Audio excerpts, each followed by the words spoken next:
Bonjour everyone and welcome to this class. Today we're focusing on a pose called the crow pose, one of my favorite, and we're going to gently ease into it.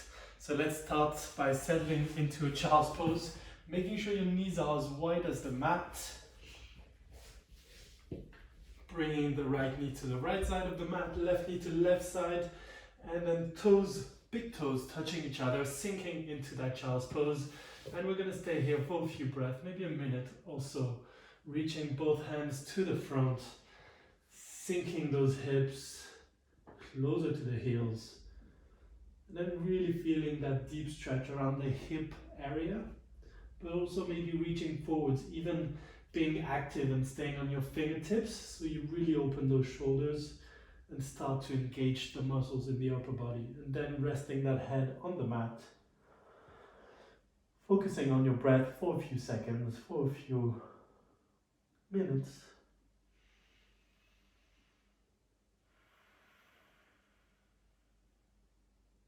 Taking deep inhales through the nose and deep exhales through that nose.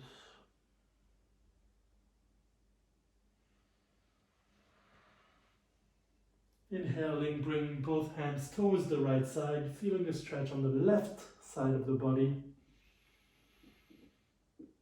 One breath here, and then slowly coming back to the middle, and then inhaling the left side, both hands towards the left side.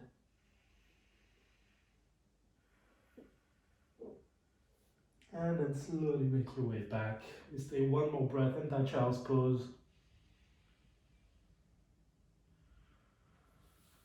And then slowly make your way up. We're going to go straight into a downward dog.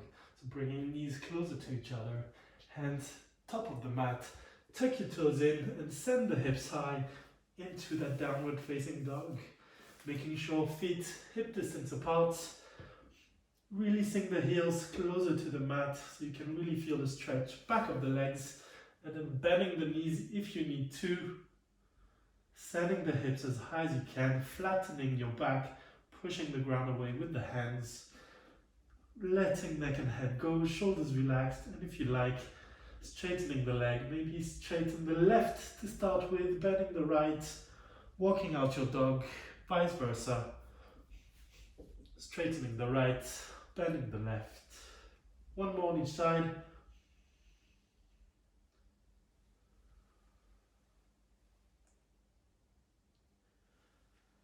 Back to your downward dog.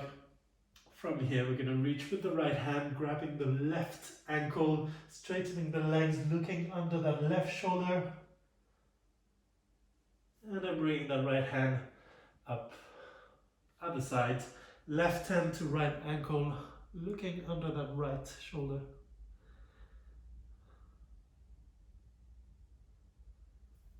And then back to that downward dog. From that downward dog, we're going to hover into a high plank, really staying here as much as we can to start engaging the arms, the muscles in the shoulders, but also your core. And then from here, make your way back to a down dog. Sending the hips high, feeling the stretch in the back of the legs, creating space in the spine, and back into your high plank, slightly adjusting the feet, the hands under the shoulders, on your tiptoes, and back into a downward dog. Let's do that 72 more times. I'm kidding. Back into that high plank for a third time, still pushing the ground away with the hands, shoulders almost out of their sockets, and then back to that downward facing dog. One last time, high plank, engaging the core, slightly rounding that lower back if you need to, just to make sure we're safe. And then back into our down dog. From our down dog, inhale, right leg high up in the air, bending that right knee, opening the right hip, maybe bringing any movement towards that right side. And then we're going to bring the right knee to your nose, engaging the core, sending that right knee high up in the air. And then right knee to right upper arm as high as you can. And then extend that leg back up.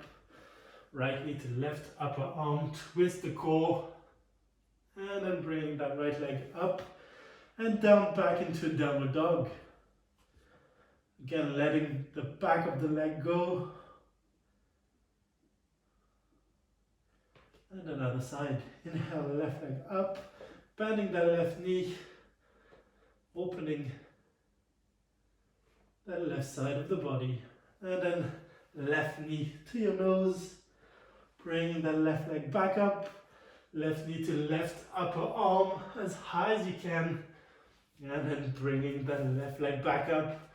This time left knee to right upper arm, twisting the core as high as you can. And bring that left leg back up and close to the right, back into your downward dog. Still sending the hips high in your down dog. And we're going to go straight for wide leg squat. So we're going to bend our knees, look forward, step or jump on the outside of our hands into a squat. Multiple options here. I'm going to pivot again. Multiple options here. You can stay here in your squats. If you're quite comfortable, that's perfect. You can use a block to help you sit into that squat. Still trying not to rest too much on that block, maybe keeping it lower. Something like this, bringing the elbows to the inside of the knee. Or you can just use a wall. That's my favorite personally, because I'm not there yet in terms of flexibility. So I like to bring my legs wide, elbows into the inside of the knees, and then my back slightly resting on the wall. And we're going to stay here for a little while because we really want to open those hips and strengthen that core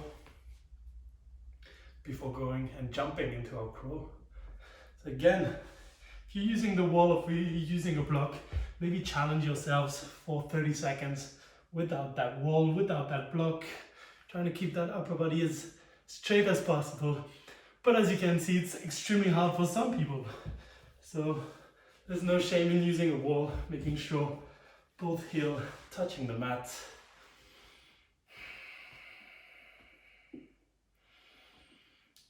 And then maybe start introducing some movement. You can grab that right ankle and reach the left hand high up in the air. Let's do that 3 times on each side.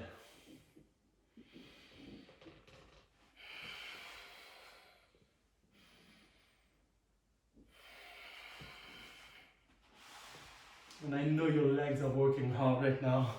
Just one more.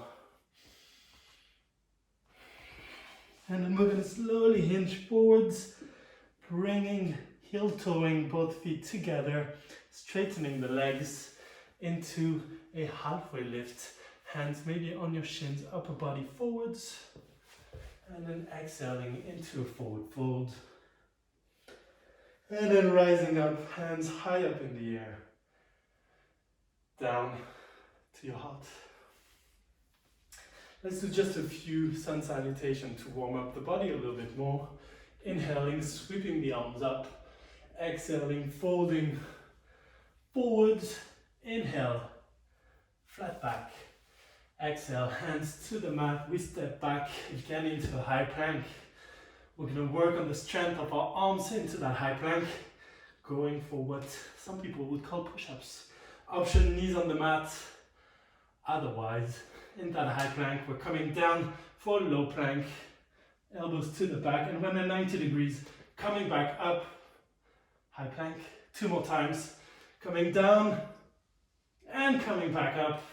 1 more, you can do this, coming down, elbows 90 degrees, coming back up.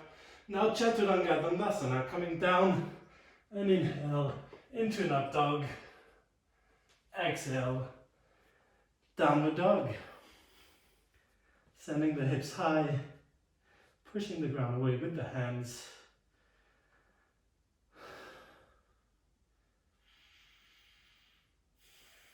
big inhale through the nose. Big sigh out. And now look forward, bend your knees, just rest your knees on the mat and bring those hips closer to your heels. Now we're going to work on our crow pose. To do that, again, the option of using a block and how you would be using that block in a crow pose is just to put your feet on it. So instead of having your feet on the mat, you can perch yourself like a little bird, making sure your knees are wide, knees into the armpits. You're on your tiptoes. And then I like to put my hands, probably a foot in front of my feet, making sure I have enough space. And my goal would be to start somewhere here and having that elbow slowly travel just above the hand. So this way, when I'm at the apex of the pose, where I should keep the pose, my elbow is right above the wrist and not in front. Because if it is in front, it's going to be way harder to keep that balance and also hurts your wrists. So perching either on that block or not, let's just grab our wrists and give them a shake, interlacing your fingers, moving from left to right, from right to left. And then I'm not going to use that block, but if you'd like, just do it so. And then on your tiptoes, knees into the armpits, hands probably a foot in front of your feet. We come up, and then we're going to slowly balance forwards with the elbows gently coming up right above the wrist. If you like here, just use one leg, bring it closer to the heel, to the glute, other leg. And if you want, both sides at the same time, hinging forwards into that crow, bringing your legs closer to your glutes. If you can, straightening your arms and slowly coming back down. That was easy, wasn't it? It looks much harder than it is. It's all about finding that balance and really making sure that elbow is above the wrist when you're at the apex of the pose. If it is not, you just need to bring your hands slightly more in front. And then we can work on jump backs. So if you are familiar with crow, if you're good with it, then you can work on jump backs. If you haven't, just keep working on that crow to jump it back. Same again, on your tiptoes, knees into the armpits. Slowly bringing those heels closer to the glutes, making sure your hands are really holding onto the floor. And then we're kicking back straight into a low plank. Inhaling, up dog. Exhaling, downward dog. Back on your knees if you want just a little rest. We're going to try for a crow one more time. Maybe again giving your wrists some love. Maybe your neck too. Anything that feels good. And we really want spider hands when we're doing that crow. So, which means that my hand are like a spider. And we're really holding on to the mat and making sure that our balance is proper using this. If you're not holding on to anything, you're not going to have that strength to really pull off your crow. Let's do that crow one more time on your tiptoes. And maybe today you're only here or on your perch and just lifting one leg or lifting the other. That's going to be fine. Otherwise, let's go back into that crow, trying to hold it maybe for 5 breaths, 10 breaths, 15 breaths, maybe an hour or two. If you really like a challenge, no, I'm kidding. But coming up into that crow, always setting it up properly, not like I just did. So really on your tiptoes, knees into the armpits, stabilize, hands, spider hands, and then slowly balancing into that crow, heels closer to the glutes, and then we kick back into that low plank, inhaling into an up dog or cobra, and exhaling, downward dog. And from your down dog, bend your knees, look forward, step up, jump, and land on your butt. Hand or legs. Reaching forwards. And let's go for a butterfly pose. Bringing sole of the feet together. Diamond shape in the legs. And then we're going to reach forward with that flat back at first. And then slowly round that back if you want. Bringing your face closer to your feet. And if you want, I like to bring my hands under the knees. It helps me go deeper in my stretch.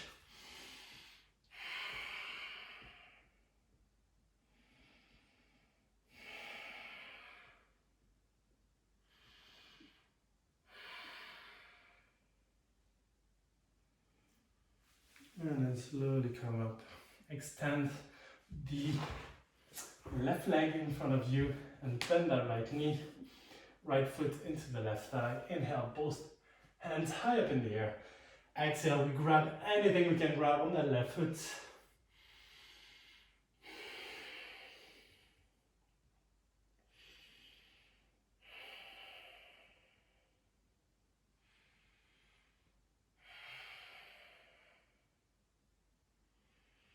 And then keep that left hand touching the left foot. Pivot that right shoulder towards the back and then reaching that right hand up and extending it over towards that left foot. Really looking at opening the right side of the body here.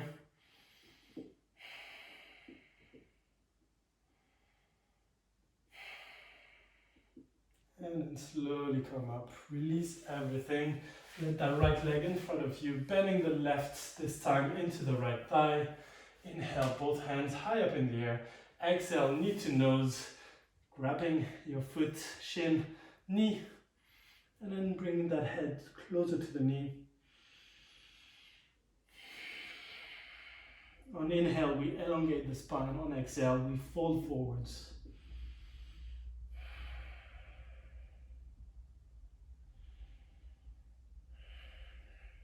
Still grabbing onto that right foot with the right hand. Inhale, left hand high up in the air. Open that left shoulder. And exhale, we reach towards that right foot. Opening the right side of the left side of the body this time. Yes.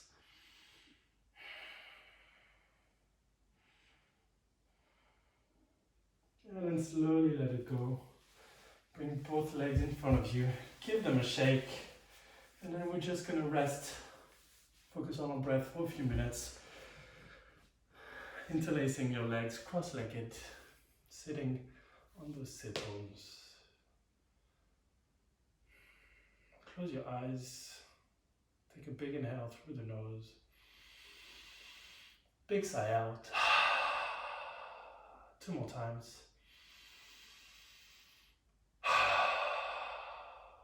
One more. Now bring your hands to your heart.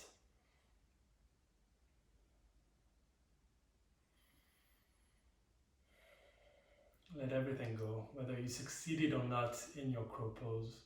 Doesn't matter, it's all about you putting in the hard work. As much as it sounds extremely cliche, it's not about the journey, it's not about the destination, it's about the journey.